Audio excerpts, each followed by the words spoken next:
Before I start this mini session on the topic UTF8 versus UTF16, so I want to say why I was inspired to make a video on this topic.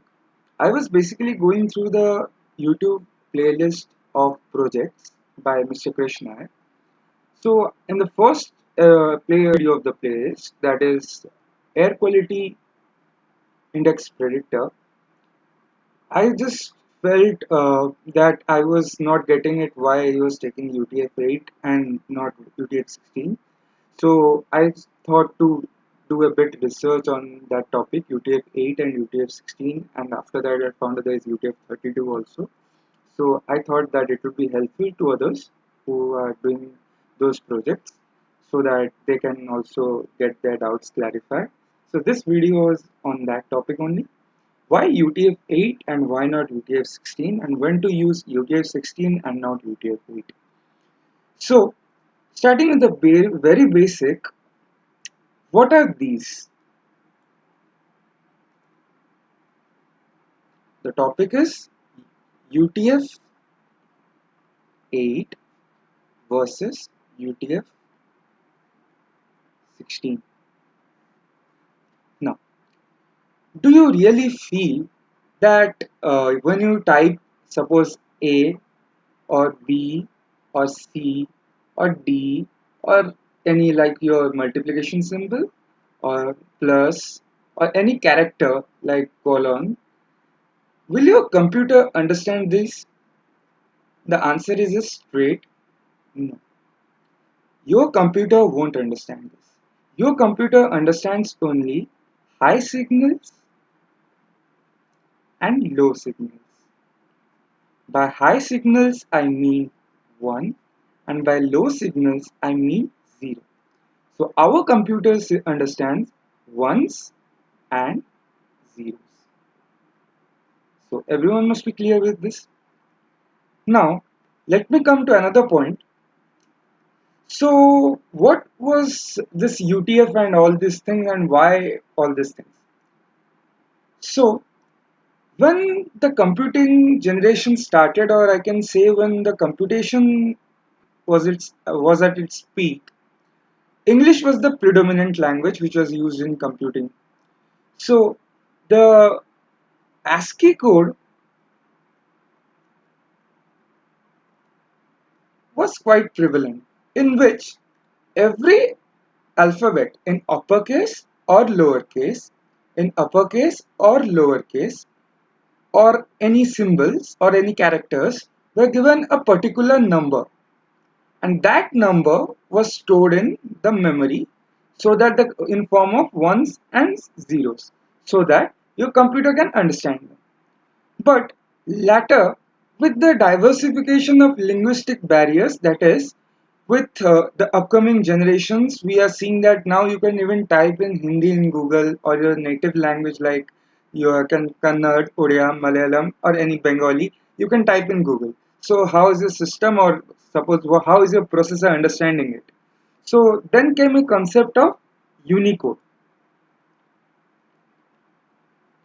So basically, whatever character you are typing is getting converted into Unicodes. And do you really think that this Unicode is getting understood by the processor or your computer for general? Is Unicode being understood by the computer? The answer is no. So this Unicode is not ones and zeros. This Unicode is something that is in between the what we are typing and the ones and zeros pattern. So this Unicode needs to be converted into ones and zeros so that it is interpretable by our computer.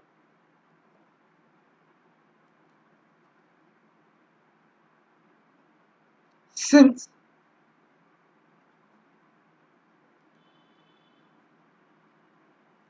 since we need to convert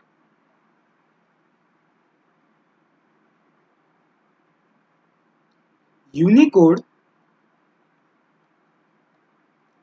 into a pattern of ones and zeros, there must be some rule for the conversion. So there comes UTF. UTF stands for Unicode Transformation Format.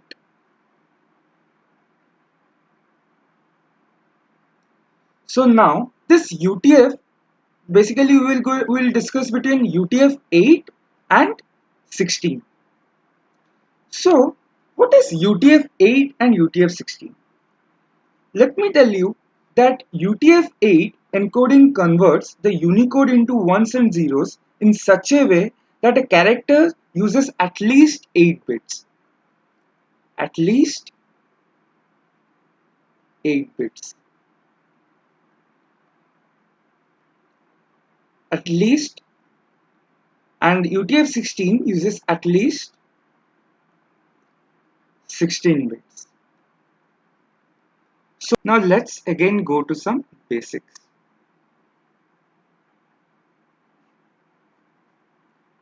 Bit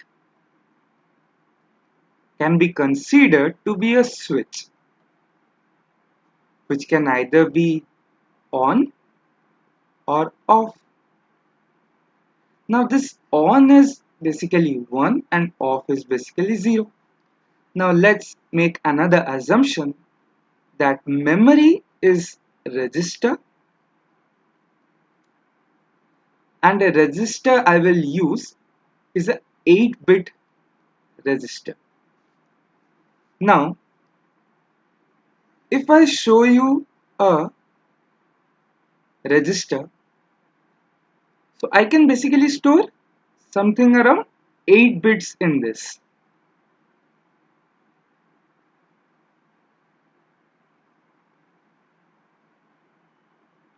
So I can basically store 8 bits in this.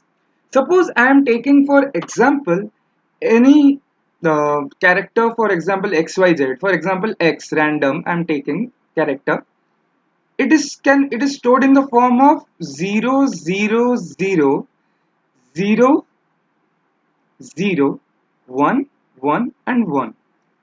X Unicode is represented in this pattern in zeros and ones. So had I used UTF-8, these zeros and ones would have basically taken something around 1 byte or 8 bits, because it has 5 zeros and 3 ones, as UTF-8 mentions that the Unicode would be stored in such a way that a character acquires 8 bits, minimum 8 bits. So basically I am having 5 zeros and 3 ones. So basically using a switch for on state, we are having using 3 bits as in on state, that is we are using 3 switches, but rest 5 are not used. Okay, fine, this is with UTF-8. Suppose I had done this with UTF-16. Now imagine we are using 2 bytes. So these are 8 bits and these are 8 bits, total 2 bytes. Basically this 8-bit register is filled with complete zeros and this with 5 zeros and 3 ones. 5 0 and 3 ones. So now imagine what is the situation. We are basically wasting a bit of memory. When you are doing with we're dealing with English language in computing or any characters which was easier for interpretation, that is in English domain, then you basically deal with UTF-8 only. And why? Because you don't want to waste your memory and you are having a, like you have to conserve your memory space, then obviously you are not going to store so many zeros, that is story you not using so many memory spaces just because of converting a single character. So UTF-8 has a lead over UTF-16 when we want to conserve memory. So the points are when we are to conserve memory. Secondly, when we want to, when we were dealing with, when we are dealing with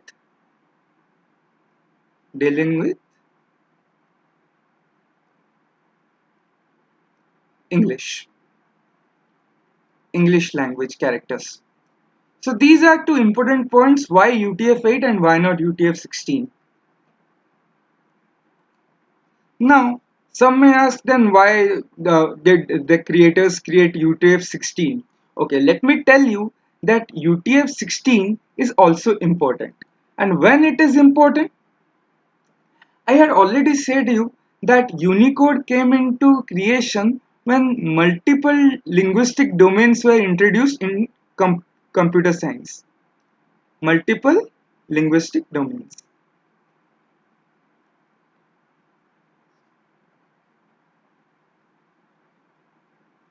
So now what happens is when we want to have this multiple linguistic domain accommodated, for example, let me take Chinese or any other Asian language or Hindi for suppose.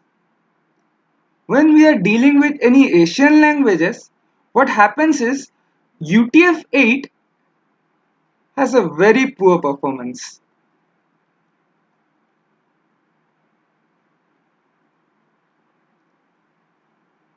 because you are going to use many 8-bit registers for encoding these you Chinese or Hindi or any Asian language. But at that point of time, UTF-16 encoding is the best for dealing with Asian languages.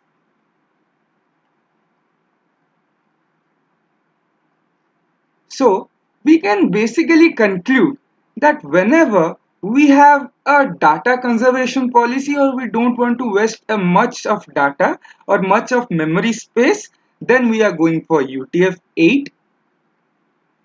And when we want to deal with Asian languages storage, then we are going for UTF-16. And above all, UTF-8 also has a special feature. You must be asking in your mind that I had mentioned something about ASCII code. If ASCII code is so outdated, are we using it today? Trust me, ASCII code is being used today also, and ASCII code is actually a subset of UTF only, subset of UTF-8. So you guys seeing that UTF-8 is predominant, and the website that Chris sir was using for extracting the data from the website, that was basically in English, so maybe UTF-8. And this was my experience with UTF-8 and UTF-16 that I've shared with you. And I will try to bring these short videos, which what I get to know. And do correct me in the comment section if I am wrong somewhere, because everything is about learning, and everyone is in a new at his life at some point. So let's wait for the next video on something interesting. Thanks.